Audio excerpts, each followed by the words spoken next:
Galatians, chapter 2. Then after 14 years I again went up to Yerushalayim, this time with Bar-Nabba, and I took with me Titus.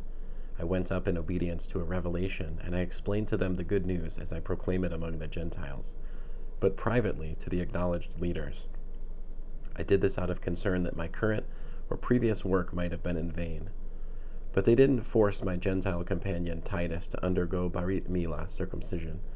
Indeed, the question came up only because some men who pretended to be brothers had been sneaked in. They came in surreptitiously to spy out the freedom we have in the Messiah Yeshua, so that they might enslave us. Not even for a minute did we give in to them, so that the truth of the good news might be preserved for you. Moreover, those who were the acknowledged leaders, what they were makes no difference to me. God does not judge by outward appearances. These leaders added nothing to me. On the contrary, they saw that I had been entrusted with the good news for the uncircumcised, just as Kepha had been for the circumcised, since the one working in Kepha to make him an emissary to the circumcised had worked in me to make me an emissary to the Gentiles.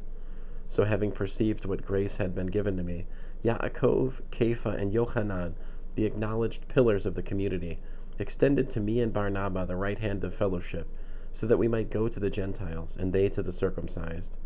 Their only request was that we should remember the poor, which very thing I have spared no pains to do. Furthermore, when Kepha came to Antioch, I opposed him publicly, because he was clearly in the wrong. For prior to the arrival of certain people from the community headed by Yaakov, he had been eating with the Gentile believers. But when they came, he withdrew and separated himself, because he was afraid of the faction who favored circumcising Gentile believers. And the other Jewish believers became hypocrites along with him, so that even Bar-Nabba was led astray by their hypocrisy. But when I saw that they were not walking a straight path, keeping in line with the truth of the good news, I said to Kepha, right in front of everyone, "If you who are a Jew live like a Gentile and not like a Jew, why are you forcing the Gentiles to live like Jews? We are Jews by birth, not so-called Gentile sinners. Even so, we have come to realize that a person is not declared righteous by God on the grounds of his legalistic observance of Torah commands, but through the Messiah Yeshua's trusting faithfulness. Therefore, we too have put our trust in Messiah Yeshua and become faithful to him, in order that we might be declared righteous on the ground of the Messiah's trusting faithfulness, and not on the ground of our legalistic observance of Torah commands. For on the ground of legalistic observance of Torah commands, no one will be declared righteous.